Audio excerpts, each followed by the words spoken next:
Hey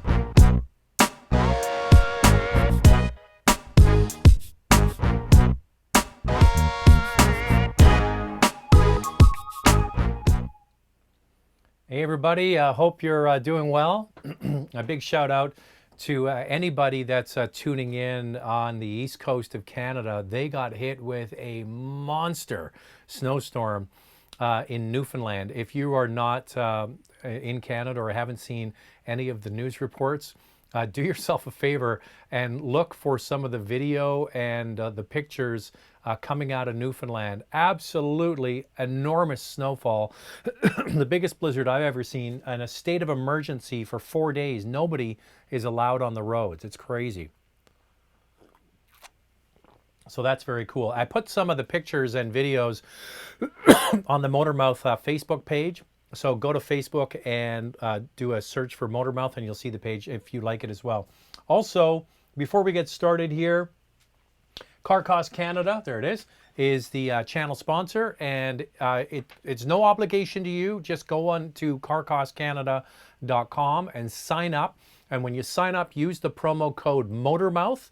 Do me a favor, it's good for me to show that people are following the channel and going over there and signing up.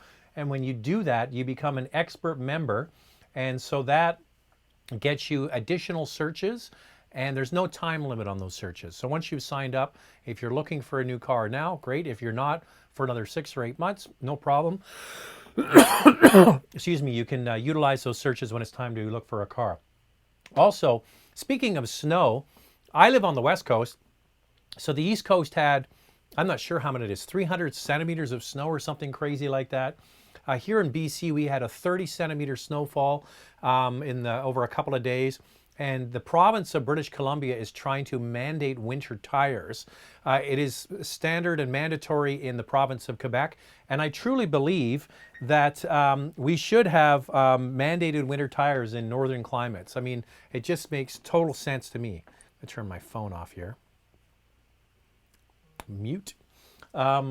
Because, you know, people, I was driving downtown and I was going across, for those that know Vancouver, the Cambie Street Bridge, and there's a guy stuck in the curb lane with his nose sticking out and his back wheels are just spinning. He's driving a BMW Z4, and as I drive by him, he's got 20 or 21-inch pure summer tires. So first of all, not the right car for the job, and certainly not the right car for the job with summer slicks on there. So I think it is something that needs to be addressed, and I think that in Canada we should have mandated winter tires. That's just my opinion. All right, let's get into the question and answer. Hi, Zach. How will small manufacturers like Mitsubishi survive electrification? Well, Mitsubishi will be just fine because Mitsubishi has the best-selling plug-in hybrid electric vehicle in the world to date, which is their Outlander PHEV, bestseller in Japan, in Europe, and now in North America until the new RAV4 arrives. And what you might not know is they've teamed up as part of the Nissan-Renault Alliance. So it's Nissan-Renault-Mitsubishi Alliance. And actually, when you put those three companies together, they make up the largest number of vehicles sold. You could say they're the largest car company, but they're not actually really officially one car company. They're just an alliance. And that's how smaller players are going to survive. Subaru, as another example, is going to survive getting electrification from Toyota. So they have a partnership. Same thing with a small player like Mazda. And that's why you're seeing FCA teaming up with Peugeot in Europe. They can share those costs across different markets and different platforms and different nameplates, and that's how they're going to do it. Oh, by the way, if you're a regular viewer of the channel, let me just close this chat room down. I'll open it up in a second and go to my email that I got this morning. For those that are regular viewers of the channel, you know I'm going to Portugal the first week of next month with Porsche. But they booked my ticket, and I'm going to Portugal, and I've had the ticket for weeks, but I didn't know what cars that we were going to be driving. So as it turns out, we are going to be driving the Macan GTS, and the 718 GTS 4.0. That's the GT4 derived engine. So that's going to be fantastic. Now we're going to Estoril in Portugal, which begs the question, are we going to the racetrack? That's the next question I have to ask. The last time I was in Estoril with Porsche for the launch of the 718, We didn't go to the track, so I think probably this time we will. I'll have to wait and see. Pablo says, why do manufacturers not value owners' input, what they would like to see change in their vehicles, or what they would like to see in next model or trim? In particular, I'm talking about Volkswagen and Audi. Well, I think probably what you're talking about is maybe the new interfaces that they're using in their cars and what people are looking for. A lot of controversy about the Mark 8 Golf. If you haven't seen the video, go and watch the video I did of the Mark 8 Golf. And a lot of people don't like the interface and the lack of buttons and things. What you have to remember is when a car company comes out with one new model, a Golf is a perfect example of this. When they bring out new technology in that, that is going to be shared through literally dozens of other cars that are going to be sold using that same platform. So when a car company brings out one car, it is shared, that technology is shared in the group of vehicles that shares that common architecture. And then not only do they do that, all of the stuff behind the scenes can then be shared with other brands. So when you look at Audi's MMI touch system, and then you look at Porsche's new infotainment screen with the big screens, well, yeah, one looks like Porsche, one looks like Audi, but what's driving it all in behind is a common architecture that they share. So when you say, why don't they ask us for our input? When they develop these systems, they have to develop them knowing that it's going to be scaled across many different cars and many different brands. So that's one of the reasons why they do it. I wish they did clinic the cars more with people before they release them to see what they think. Danielle says, Daniel says, hi Zach, greetings from Toronto. Your thoughts on the new Genesis GV80? Also, have you already met with the Genesis team recently or about it? No, I'm flying to Toronto tomorrow morning. I have a meeting with Genesis for some other business, and I'll be asking them. We're going to have a lot of discussions about the GV80. Of course, this is their hot new car that they're going to be having out. So no, I don't know exactly all the details. I think it looks fantastic. It's an interesting, the pictures I've seen of the GV80, for those who aren't aware, this is their new 3-row, 7-passenger SUV or crossover vehicle, similar in size to the Palisade on the Hyundai side, but done with the Genesis sort of swagger to it. I like the way the lights look. I like the way the rear lights look. The back end I have to see in person to really sort of distill my opinion. What's interesting though, I was picking up the Mercedes-Benz GLS this morning. Mondays in the car industry is when all journalists sort of swap their cars. So I picked up the GLS, and the people there also run other different brands, and I saw the new Hyundai Sonata. It's the first time I'd seen it in person, and it's a really striking looking vehicle, and in person I think looks pretty smart. So the one thing that I will say about Genesis is that they certainly kind of perform. They kind of under-promise and over-perform, and I think that's going to be the case with this GV80. If you look at the G70 as an example and what they've been able to do with that car and the design that they've been able to put together for many of their vehicles, I can't wait to drive it. I think it's going to be fantastic. Tech Pro says, what watch do you have on today? So this is my newest acquisition. This is a Zodiac Seawolf, a diver watch, 40 millimeters on a aftermarket Jubilee bracelet. So there you go. I love the two blues. It's powder blue and then sort of navy blue. That's what I'm wearing today. That's my new pickup just before Christmas. What are your thoughts on Audi not putting a V8 in the S6 and S7 anymore? As you know, all of the car companies are downsizing their engines. The engine that is used for the RS5, for example, is the 2.9 liter twin turbo that's also used in the Cayenne S. Holy mother, what a great engine. And with the 2 turbochargers and the smaller displacement, that engine is fantastic. So the proof is in the driving, and I say you go and drive it. And the ability with turbochargers and electronics and all the technology that's embedded in these new smaller engines is they deliver a much wider range of torque over a larger RPM range, and the power is fantastic through a wider range of RPMs as well. So actually, even though the engines are smaller, the drivability often is better. Now, a lot of people are concerned about, smaller engine doing more work and the risk of having, more technical problems maybe in the future with turbochargers and what have you. But here's the thing, just drive these cars with these engines, especially that 2.9 liter, and it is fantastic, just unbelievable. The RS5 for me was a car that I can clearly remember driving and thinking, oh my God, what an engine. And in the Cayenne S, the same engine that's in the Cayenne S is fantastic. So yeah, don't discount it. Have you driven the Toyota Avalon? Thoughts on large sedans? Oh, I meant to write that down. There's something I want to talk about. The Avalon is fantastic. They did a fantastic job on this.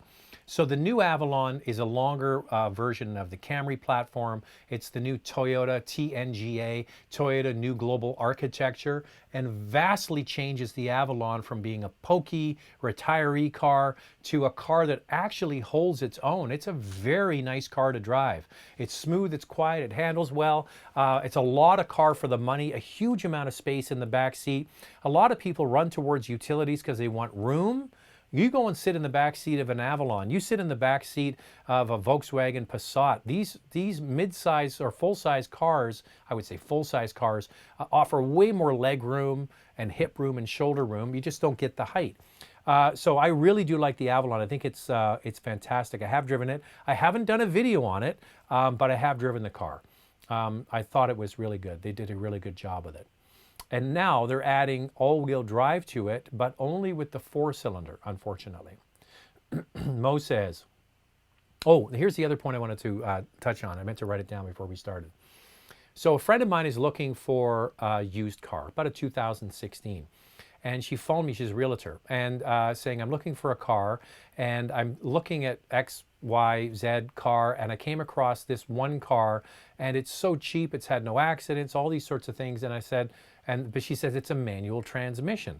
And I've also been looking for a used car for my kids that they can share as their first car with the rest of the family. So having an extra car in the family. And I started looking around. Here's the takeaway. If you drive manual transmission, or if you don't drive manual transmission, but you're willing to give it a go, manual transmission cars are so much cheaper than anything out there. Now, there might be a few examples like a Honda Civic, what have you, but if you start looking at different brands and you see a manual, like I was looking at a Chevy Cruze, 2016 or 17 Chevy Cruze. It had hardly any miles on it. It was in great shape, had no accidents, but it was a manual transmission. It was about 30 to 40% less expensive than the cars with an automatic. So there are some great deals out there if you're looking for a manual transmission car, okay? Next up, will we see a continued trend in auto manufacturers pulling out of car shoes? I think you mean car shows. I heard Mercedes and Volvo pulling out of recent shows. Mercedes-Benz is out of all of the Canadian car shows. Other brands like Detroit last year, which was exactly a year ago, a year and a week ago, all of the German manufacturers pulled out. There was no Audi, Mercedes, BMW, Mini. It was pretty stark and drastic. They actually moved the Detroit Auto Show to this upcoming June. But some brands have just said they're not taking part. And they have, I went through this last week. So if you haven't watched last week's show, I do talk about this. It's extortionately expensive for these car companies to go on the auto show circuit. Very, very expensive. So they believe that they can do more one-on-one customer sort of experiences to get people into their cars and utilize people that way. I think that that's something that they could possibly do. And I think that's what they are going to move towards. Hannibal says, M240 used, 40 to 50,000 kilometers. Good choice, long-term reliability. Thank you for your time. The M240, in my opinion, is the best BMW. It is a fantastic car. So when did that car come out? Is it 3 years now? So maybe only 2 years for the 240. There was a 235, and you might want to look at that as well. A couple of things I want you to do. So first of all, go to CanadianBlackBook.com and look up whatever the year is for that car and put in the miles. You've got the miles there, 40 to 50,000 kilometers. And then whatever the sort of options are, whether it's all-wheel drive or rear-wheel drive, and you'll get an idea of the wholesale value and then the retail value, just to see what the price is. Then you want to do a Carfax to find out the history of the car, see if it's been in any major accidents. Then you want to make sure, if you're really serious about this car, that you get it inspected by another BMW specialty. It doesn't have to be a BMW dealer, but it could be a BMW specialty shop. And you pay for the pre-purchase inspection. So what happens is, if you're really serious about this car, you're going to phone that dealer and say, by the way, I want a pre-purchase inspection. Send it over to the other BMW store or the BMW enthusiast shop. Make sure they're not affiliated. You're going to pay that mechanic or that shop the $150 or $200 to get the pre-purchase inspection. You pay for it. You're the only one that gets to see it. And then you'll see how far the brakes are worn, the muffler, any visible damage, and they actually think it's a pretty good car. So you can then go back to the seller and say to them, yeah, it looks pretty good. Let's go forward with the deal. Now, the other thing is, if you're a regular viewer of this, please try and get it, because it's a used car with a certified pre-owned warranty. I'm guessing a 240, as I mentioned, only been out for a few years, so the car will be 2 or 3 years old. It should be sold with a certified pre-owned warranty. Will extend the bumper-to-bumper warranty for the most part to 6 years. Love the car. You're going to love it. Long-term reliability, maintain the car well. It's still a BMW. They're finicky. They can be expensive to fix. Keep it under warranty as long as you can. When you get towards the end of that warranty, then reassess where you are. But have it for a few years under warranty, enjoy it, and then reassess down the road, okay? That's my best advice to you. Wonderful car. You're absolutely going to love it.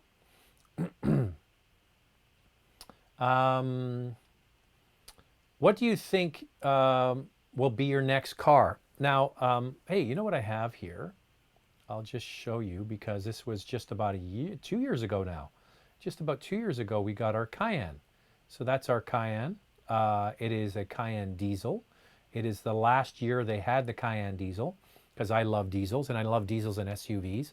Monster torque, great fuel economy, just a great car. And you can't buy them anymore. So that's one thing. And it was brand new, and it came with the major components on that particular car covered for 10 years, because of the whole diesel situation. So for coverage for people who bought them, from the day it was put into service, 10 years. So mine was brand new, so I get 10 years of coverage. So I'm going to keep that one. But yes, the next car will be another family car that my 2 sons will learn to drive on, because they're not driving the Cayenne. It's probably going to be a Chevy Cruze, 2016 or 17 Chevy Cruze. I just think it is the best bang for buck for what you get. It's quite reliable. They're very comfortable, lots of room. Either that or a used Hyundai Elantra.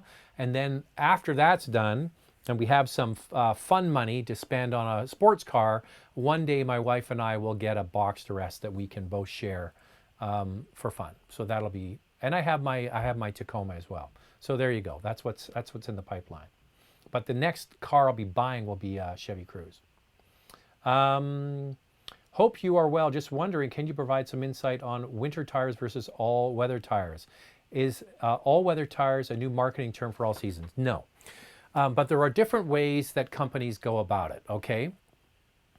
So an all-season tire was a marketing term that was developed in the 70s to sell tires to people for all seasons. And it's an old marketing term that should be gotten rid of. Like, I've talked to the people in the Rubber Association and also tire retailers like OK Tire, a big retailer, the president of OK Tire, right across the country. And I said, you know, this is a disservice you do to people selling them all-season tires. They should be called 3-season tires. And on compounding that, on the side of all-season tires, it has 2 letters, M and S, M and S.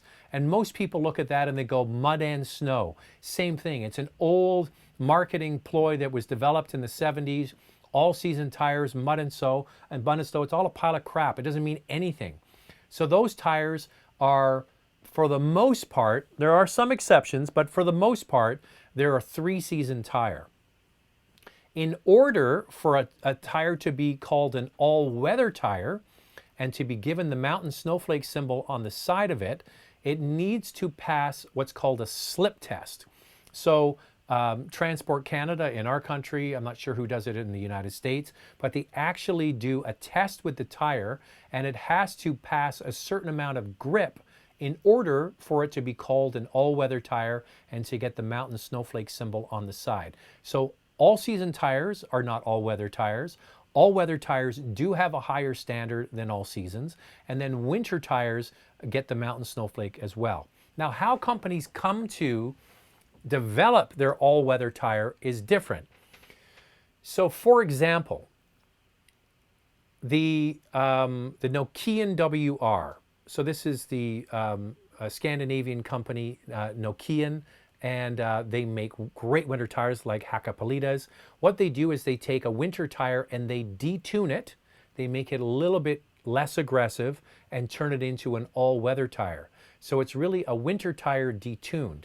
Other companies take an all-season tire and then ramp it up to be more aggressive, and they call it an all-weather tire. So there's different ways that you can go about it. So that Nokian WR is a sort of decontented winter tire, and another tire like Continental or General all-season tire is an all-season all-weather tire that has been upgraded. Does that make sense? I hope I haven't confused you too much, but they are very different. The number one thing you want to look for the mountain snowflake symbol on the side of the tire.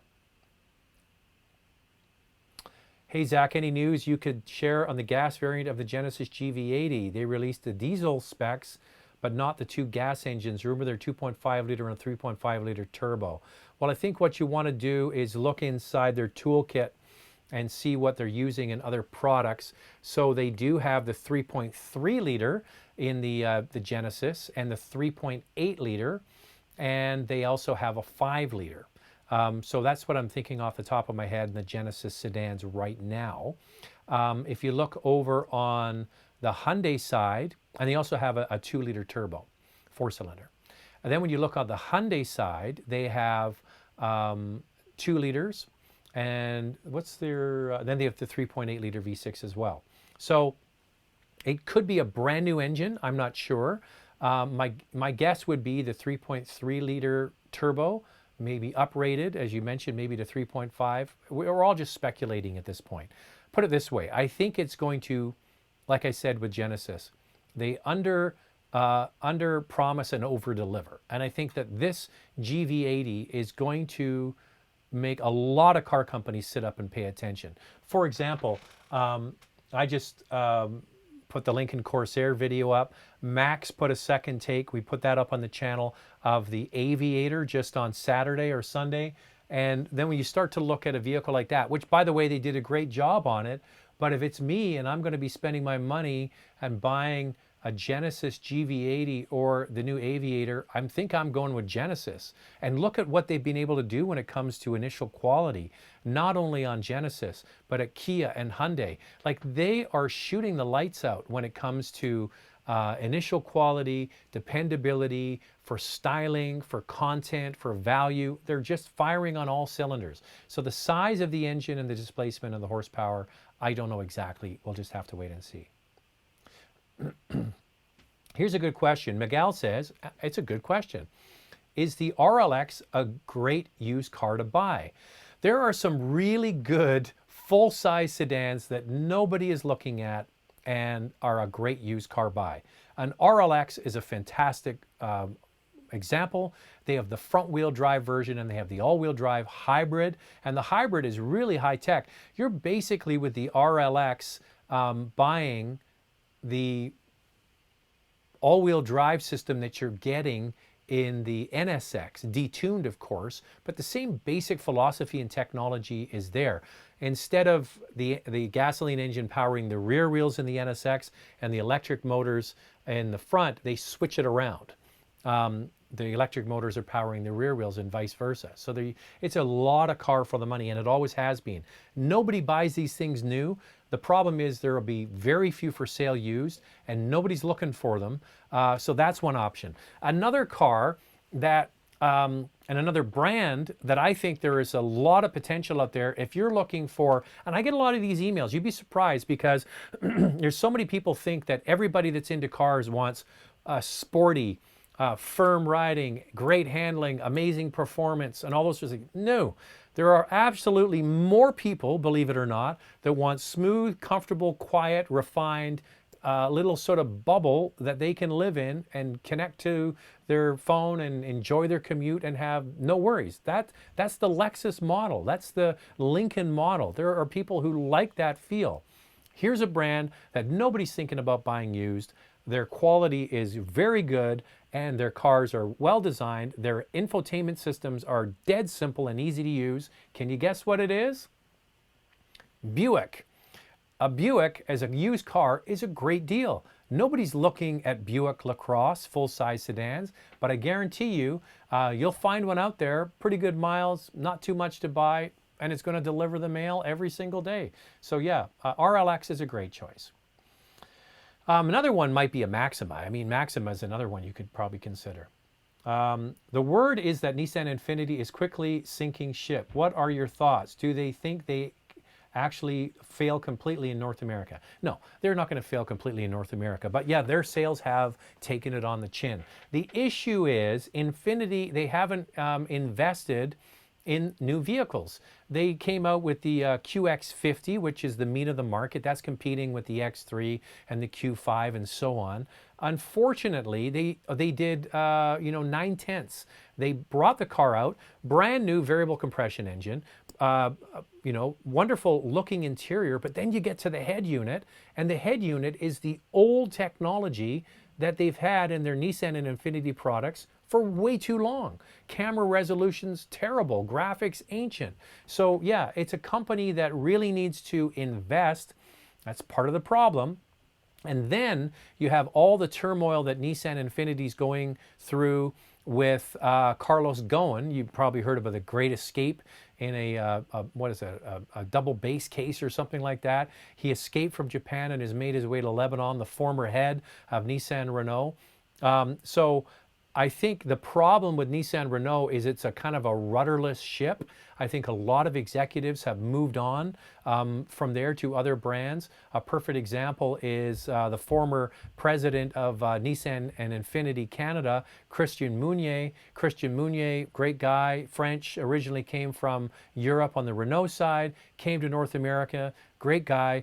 And then he went over and was the head of Infiniti. He was there for a short period of time. He's left.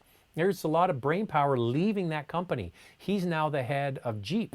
Big job. He takes over Manley's position. Manley now has moved up to become the head of FCA. So, a lot of executives have left Nissan Renault. And I think that's really hurting them because they seem to be a bit rudderless at this point. They are not going to completely fail. They'll have to retrench. They'll have to get some strong leadership in there, and they're going to have to invest in new products. A perfect example is the Nissan Rogue. Nothing wrong with the Nissan Rogue, but when you look at it in the face of the new RAV4 that is just mopping up sales, they need to come out with a new one sometime soon.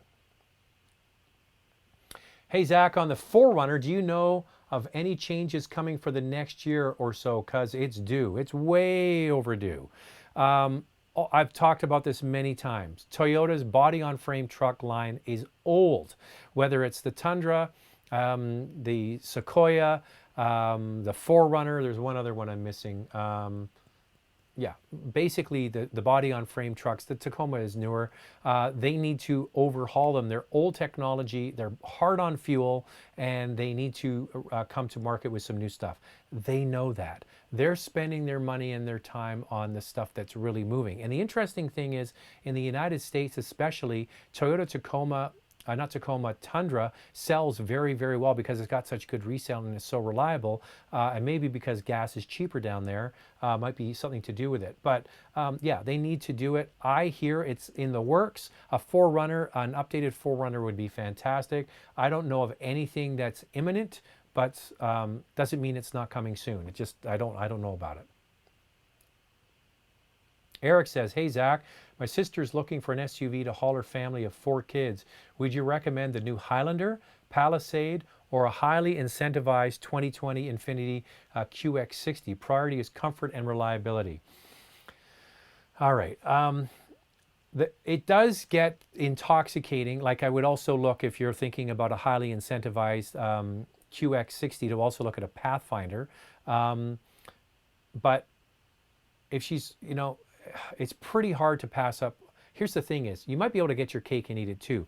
You might be able to get an incentivized existing Highlander and not the new one, right? Because just now, those new Highlanders are being shipped to dealers. The only bad news is that Toyota is particularly good at inventory management with their dealers. They don't typically have a ton of these sitting on the lot that they got to put huge discounts on in order to get rid of them. They kind of build down their inventory quite nicely, and they incentivize them slowly as they go along. That's something you could look at. I haven't driven the new Highlander. It's coming in the next 4 to 6 weeks here for me to drive it. When I get it, I can give you a better idea. I like, of the two, between the Palisade and the Telluride, I like the Telluride. It might not be her style. The QX60, I'm not a huge fan of it, okay? I'm not a huge fan of that or the Pathfinder. They're fine, but they're not great. And, you know, so it really comes down to your budget. Here's where Car Cost Canada comes in, okay? If you're just tuning in now, please go and sign up to Car Cost Canada, because when you sign up, use the promo code MOTORMOUTH and you get additional searches for free. You become an expert member, and your sister, for example, you could sign up, your sister could sign up, and you could have a bunch of searches. So I would look at existing Highlanders to see if there's any discounts in place, and also Pathfinder and QX60. And I doubt there's going to be any discounts on Palisade or Telluride. So those are kind of the ones I would look at. If she's not in a rush and can hold off, I would wait for the new Highlander. If she's fine with buying the existing Highlander at a discount, that would be a good way to go. Sorry, I can't help you more than that, but those are some steps that I would go through. It comes down to, are you motivated by price? And if it's a long-term play, yeah, I would look at the Highlander. What do you think are the 2016 GLE 300D? What are you think? What do you think of the 300D with 30,000 miles? Well, I'm a huge fan of diesels in SUVs. I just think they make so much sense. And don't get me going on saving the planet and Greta Thunberg and diesels and all that, because it's two different things. CO2 is not what Volkswagen got caught on with the diesels, okay? That was tailpipe pollutants, nitrous oxide, smog-forming pollutants, which is not CO2. CO2 is a direct function of how much fuel you burn. So if you really are concerned about that, then a diesel actually will reduce your impact on the environment when it comes to CO2, or maybe you don't care.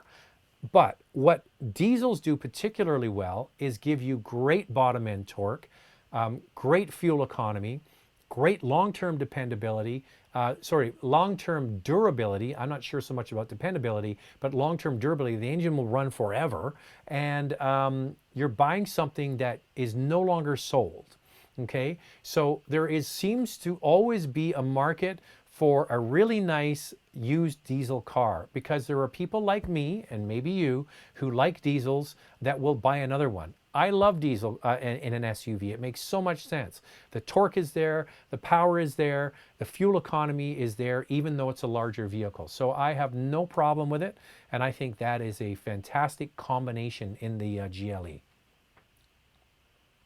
Customary rich wash check. Mike, you missed it. It's the new Zodiac Seawolf. I'll do it again. You're obviously just tuning in. I don't know if it's easy to do that. That's hard to do that way. That's awkward. It's the Zodiac Seawolf. I just got it. And Mike C., can you comment below who came up with the term customary wristwatch check? If you're a real YouTube watch nerd like me, you'll know the source of who came up with the customary wristwatch check. It'd be interesting to see. Type below. How serious is the Mazda 3 recall? I can't remember what it is. I remember reading about it, but I can't remember what it is. Most recalls are not that serious. And the fact that there is a recall means that there's a fix. So if you have one of these cars, work with your dealer and go through it. Evan Cat says, Zach, I would love to replace my boring 2015 Crosstrek with a CVT with a 2020 Jeep Wrangler Sahara. What do you think? All the best, Evan, again from New York City, I think is what he's saying. New York, New York. Here's the thing. The Wrangler has amazing resale value. And the Wrangler is so much better. Like if the old Wrangler was a 5, the new one is a 10. Way more comfortable, way better on-road ride, much more compliant on the road, way better connectivity, bigger screens, all the tech you want in a modern vehicle, much more comfortable, way better back seat, and the fact is that it has amazing, amazing resale value. So I have no problem recommending that vehicle at all. I think it's one of those vehicles you could buy it, lease it, drive it for a few years, sell it. You're going to get a lot of your money back. The Wrangler is kind of like the Toyota Tacoma. And here's the thing is, I have had so many people ask me, they say, Zach, why are car companies all so boring? Every car looks the same. They're all so homogenous. They're all so generic. They're all the same. Why do car companies? Hello, Jeep Wrangler. There's nothing like Jeep Wrangler unless you get a G-Wagon, a body on frame, real off-road capable truck with the ability to go and get a Rubicon version if you want, or get a Gladiator. Amazing resale value. There's nothing like it on the road. It looks cool, it drives well, great resale value. I got no problem. The only thing is it uses more fuel. Now, back to my point about diesels. If I was buying the new Wrangler, I would get it with the Eco Diesel. But you have to be in tune with your local market. For example, in New York, I would almost suspect nobody's looking for a diesel. In Canada, Canadians love diesels. There's not all Canadians love diesels, but there's been a strong following for diesel in Canada. So know your market. If it's not a big deal in New York State, for example, then stick with the 3.6 liter gas. Hayes Goodman says, hi Zach, curious if winter tires are required by law in all of Canada or only in certain provinces. Only in the province of Quebec. Now, that isn't entirely true. In the province of British Columbia, the only area that is exempt from winter tires or chains, you can not have winter tires but go with chains in your car, is when you go onto the highways of British Columbia. So you have to have, if you're heading from Vancouver into the mountains, and British Columbia is all mountains, you have to have winter tires by law, or you have to have chains. And they're thinking of mandating that to all of British Columbia. That's being put on the burner now, and I'm totally in favor of it because I see over and over these idiots driving these mostly high-performance German cars with straight summer tires, and then they slide into other people and cause all kinds of damage, which costs me money for my insurance. So I think that winter tires, and the thing is when you buy a car new or you lease a car new, the price often, car companies are getting and dealers are getting good at this of including a second set of wheels and tires in the package when you buy it at the first point. So it can be done and it's not that hard. So province of Quebec, mandatory, absolutely. And British Columbia has it only for parts of the province.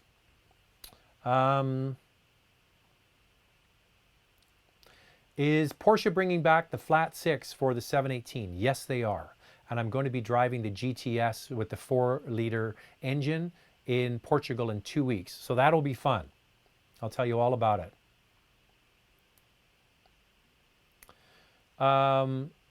Any news on the possibility of a refresh for the Kia Stinger?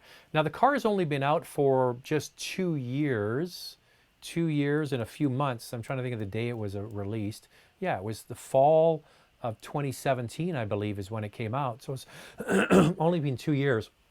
Now, typically car companies wait about 4 years for a refresh. The one thing I will say about the Korean brands is they refresh more than anybody else. They will, after 2 or 3 years, come up with something new. I've seen after 2 years a whole new interior put in a car. So I wouldn't put it past them. I don't think they're going to do anything major. It might just be a minor facelift. If it was my guess, or not my guess, what I would like to see is get rid of some of the cheap plastic bits they stuck on it and make it a little cleaner. It's a wonderful car and great product. So yeah, I haven't heard anything, but it certainly is a candidate. I don't think they're going to spend a lot of money on it. You got to remember they're going to refresh the car for as little as they can because they're not selling them in big volume. Thoughts on Canada new mandate for daytime running lights in 2021?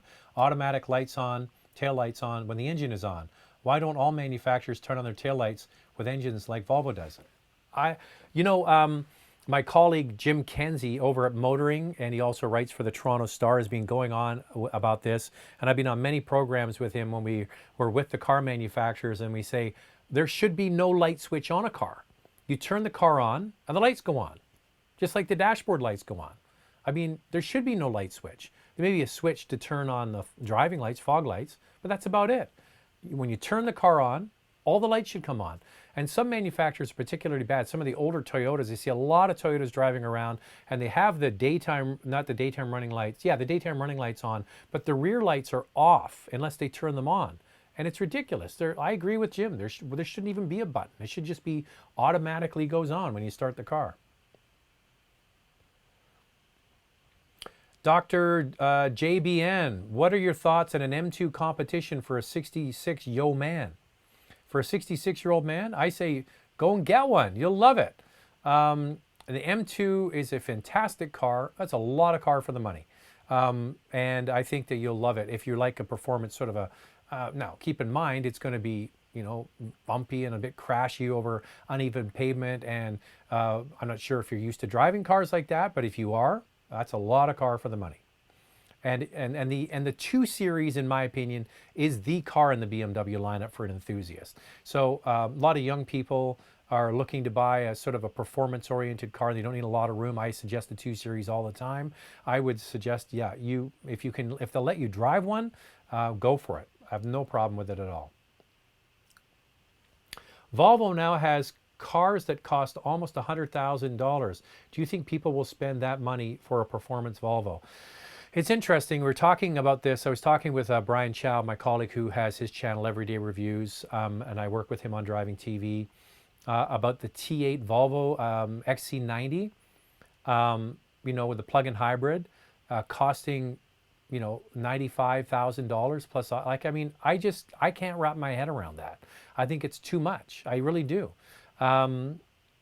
You're really now competing with vehicles that cost a lot more money. The example he had is he just did actually, if you go on YouTube and look, Brian just put up an XC90 T8 review about a week or 2 ago. That's why it came up. I think he put it up last week.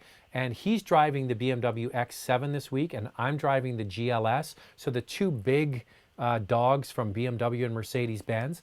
And they're basically the same size, price I should say, as that T8 XC90, and he said, would you buy the Volvo over the BMW X7 or the GLS or Mercedes? I said, not a chance in hell I would. So I think that's one of the problems they have with their plug-in hybrids is they're kind of expensive. So they price themselves out of the market. Eddie M, when are you going to see the new Bronco? Sitting and waiting. I'm just like you, just waiting. Raj says, yeah, the 718 GTS 4.0 is coming out this summer. For those of you who are just tuning in now, in a couple of weeks, the first week of February, I'm going to Portugal with Porsche. The long story is, if you haven't heard this already, they phoned me up before Christmas and said, would you like to go to Europe to drive a car in Portugal? I said, yes. What's the car? We can't tell you. So then they brought out news about the Macan GTS, and then they brought the news out about the 718 GTS 4.0, this flat 6.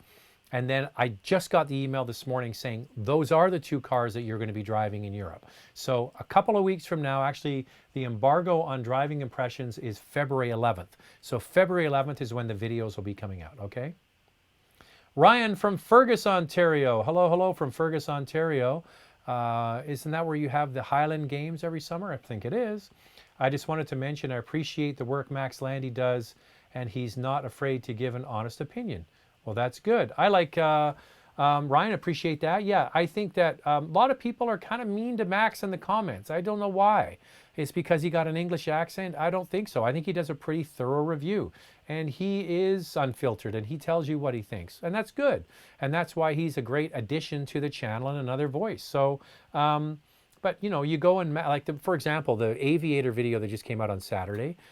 If you watch it, it's Max doing the review, and he did a great job. But people are mean. I don't know why. Because he's got an English accent. And when he started for the channel, he said to me, "Should I change how I refer to things?" Like he calls the trunk the boot, right? Or the hood the bonnet. I said, no, call them boot and bonnet. Why not? Be different. Matt says, any word on the 19 RAV4 is getting Android Auto update? I see the 20s come with it now. I have asked this question, and you're not going to like the answer. It is not reverse compatible. It cannot be added after the fact, like Mazda did with their head units, unfortunately. Now, that doesn't mean that the world isn't going to deliver you a side sort of way to get it in there, some kind of hack. I don't know the answer to that, but I'm sure there's people online that are going to try and figure that out. But from Toyota, the official answer I got is no, it is not reverse compatible. Okay, where are we here? Sir Frederick, what do you think of the Genesis GV80? Any word on Genesis brings PHEV to the market? I think you got to walk before you run. Let's just get the car in our hands and have a look at it and drive it and see what it is. I think that you have to wait and see. And it's not very often a car company will introduce they won't put all of the bullets in their gun right at once, okay? So yeah, they're going to have their gas version, then down the road they might have a hybrid and a plug-in hybrid or what have you, or a fuel cell vehicle. I don't know, but let's just get the first versions here before we work on that. Do you think the Nissan Sentra will come with a Spec V version? I don't know. They had them before. They were kind of fun.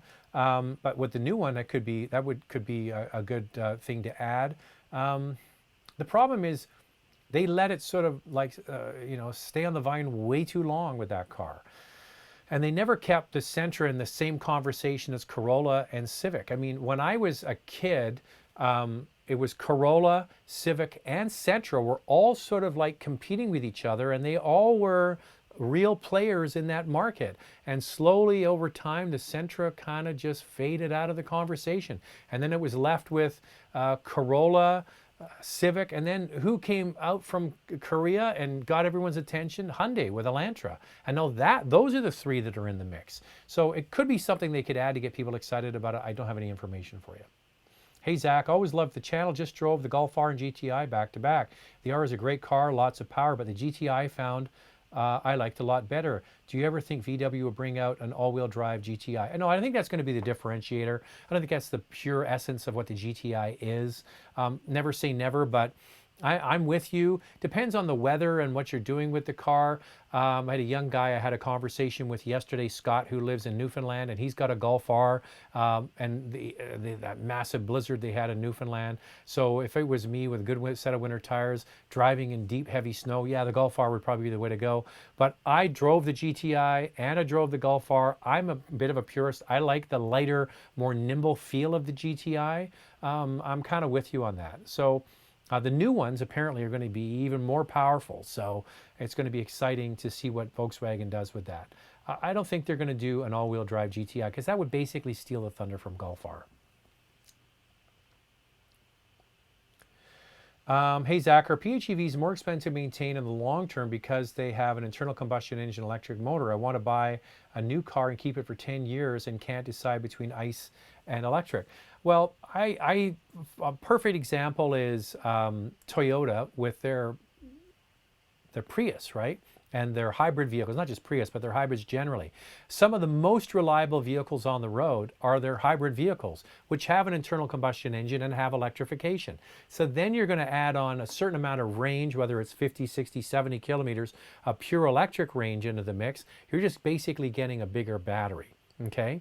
So I would suggest, so for those vehicles, the Toyota plug-ins, the Prime is what they're going to be called. So right now we have the Prius Prime, and soon to come this summer is going to be the RAV4 Prime.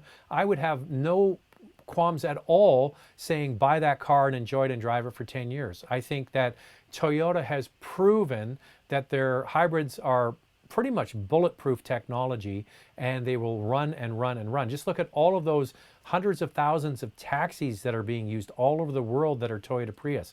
So all you're doing is getting a bigger battery and more range. I say, yeah. The reliability and the durability and the maintenance on Toyota's hybrids has been very, very low.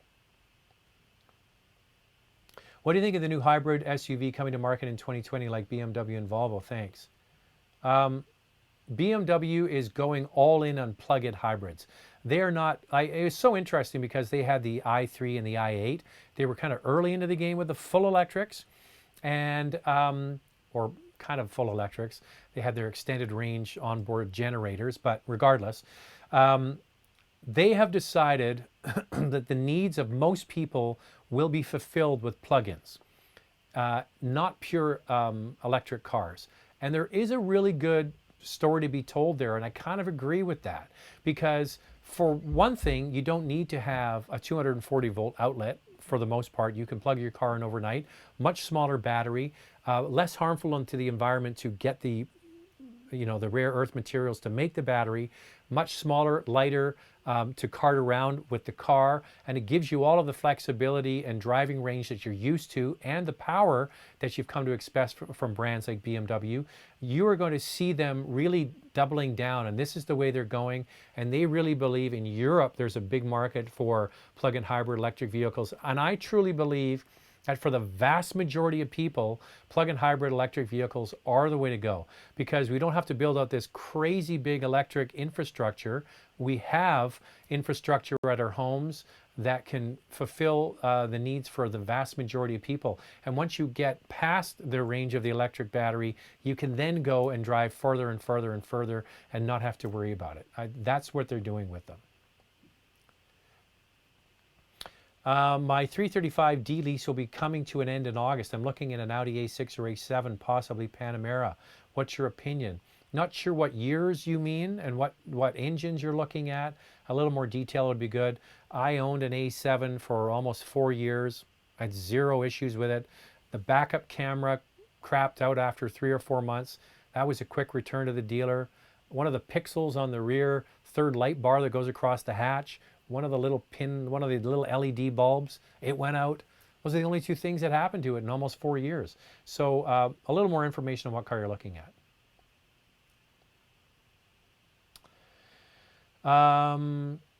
They have so many pre-orders for the GV80 that they had to add a new shift to the plant. I think this thing's going to kill it. I mean, look at the Palisade and the Telluride and what they did with those. I think a lot of car companies are going to be surprised when Genesis comes out with the GV80, and in the Canadian market, they're doing the direct-to-customer approach, selling cars directly to the customer. It's going to be very interesting to watch, and a lot of the European car brands are getting squeezed now. They're getting squeezed. They're going to be squeezed by Tesla and by the Koreans. It's going to be interesting to watch.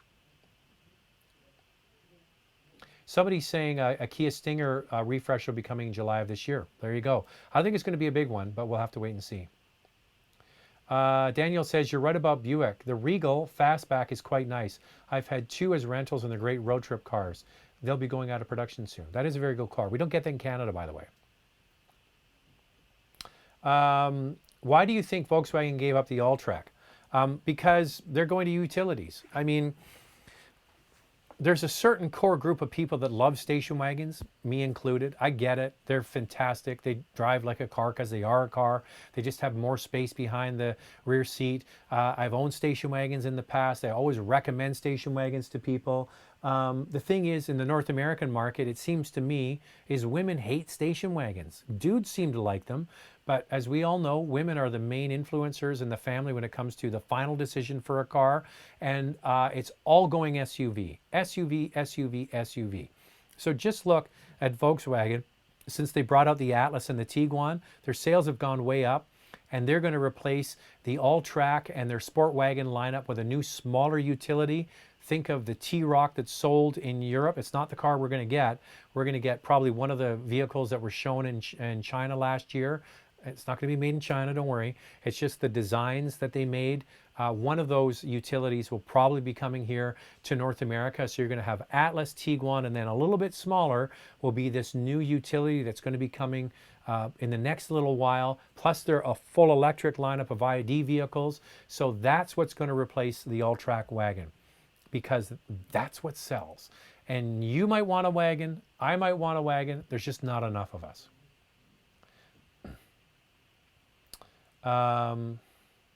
Lawrence Merrick, hey Zach, just unloaded my 2016 Land Rover Discovery. 21st time to the dealer for warranty work. One dealer in town takes weeks to get it in to look at. On day one, front wheel bearing was replaced. Piece of crap. There you go.